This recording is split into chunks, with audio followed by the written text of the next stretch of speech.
What if I told you one of the most experimental restaurants here in Europe was not located in Italy or France or the UK, but actually right here in Warsaw, Poland? This is NUTA, a Michelin Star fine dining spot, blending Polish traditions, Italian flair, and a hint of Asian fusion. Welcome to Restaurant NUTA. It has a lot to do with connection with the music and a little bit of science. I spent an evening here trying their tasting menu, and it completely caught me off guard. So today we're gonna ask the question if NUTA is worth the hype and an extremely high price point. Let's get into it. I went to a similar restaurant when I was in Peru a few years ago called Central, and they had a very similar concept. It was a 13-course menu, and the portion sizes were very small because it's more about the experience of trying the food. All of the ingredients have a different story referring to different parts of Poland, and they make most of the things in-house. And that's what makes these restaurants so unique. It's a full culinary experience curated by the chef from top to bottom. A lot of people really like this experience. For me,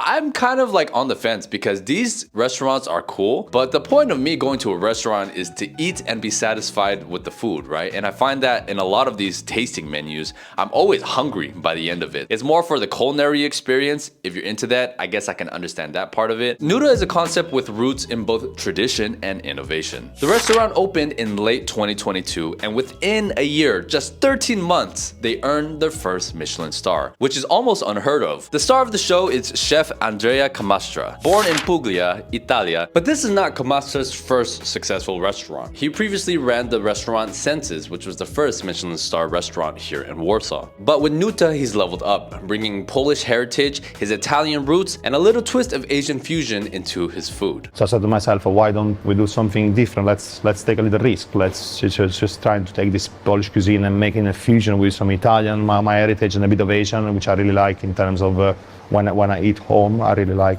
Asian cuisine in general. Every single dish is supposed to be like a musical note, hence the name NUTA, which means note in Polish. So when I first walked into the restaurant, to be honest, I wasn't that impressed by the decoration and interior design. It looks like any other fancy restaurant that I've ever been to in my life.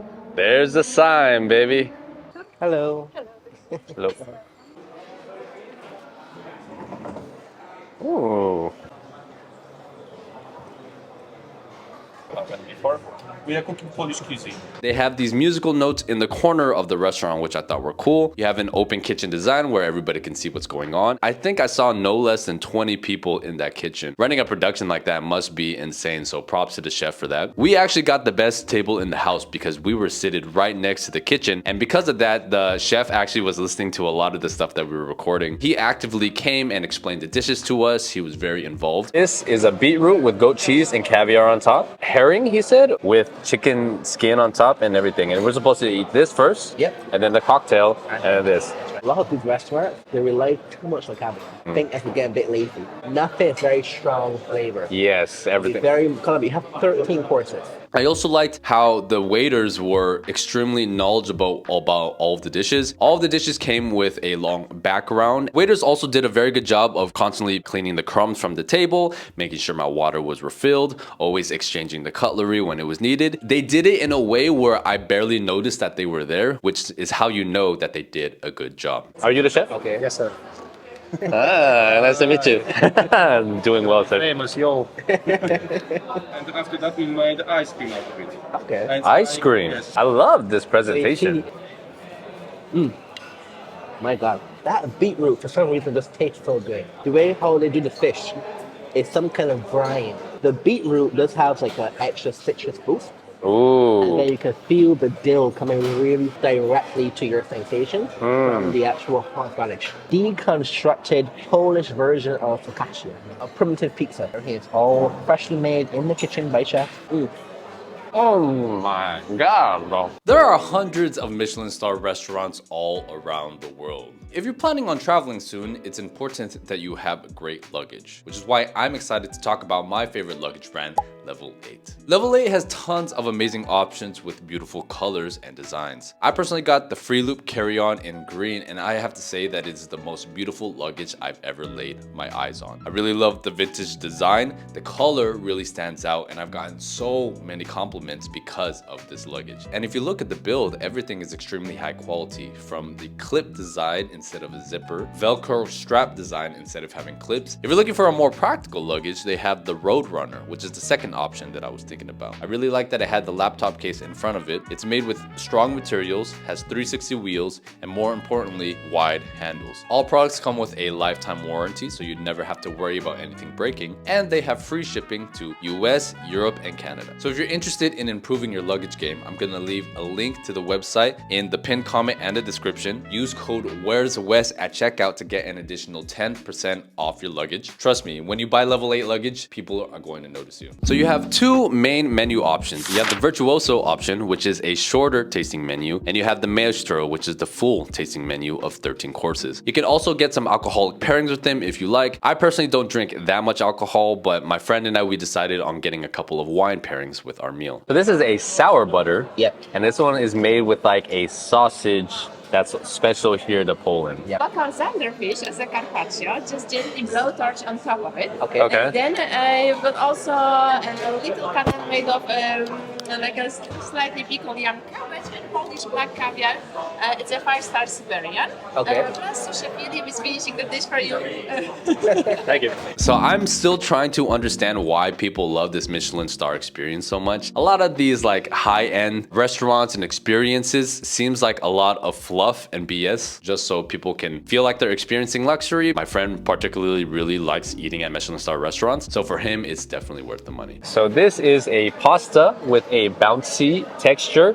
Kind of looks like ramen. And then this is fish, I believe it's trout, with a sorrel emulsion on top.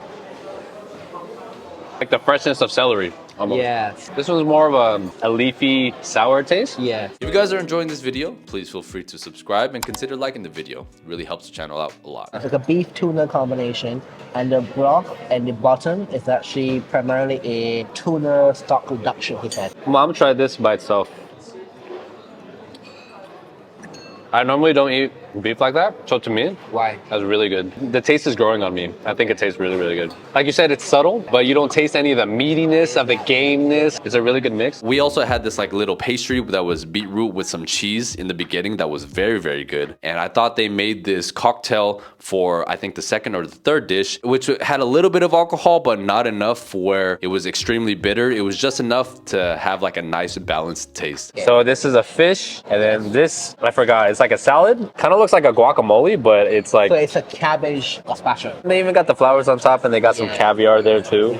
I actually really like the octopus. I think the texture is great. I think the flavor is good. Yep. But the mix with the pierogi is so weird. You got it right, bro. You nailed it. Okay, so we have an ice cream, honey, buckwheat, honey. And then on top is a walnut cookie. Yes. And then this looks like coconut flakes or what? It's like a Romano cheese and Oh, that's right, cheese. Yeah. And then the shot, I forgot what he said. I forgot to, but here, It just says cheese board. yeah, it's not a menu. Okay, go ahead. Never drank cheese before. Drank cheese? That's cheese. So the top part is the white part is the cheese, and the bottom part it works very well together. So you can smell the intense Romano cheese. It smells like Kraft cheese. Yeah. Like the pretzel sticks with the cheese dip on the I side. know that. Okay. One shot.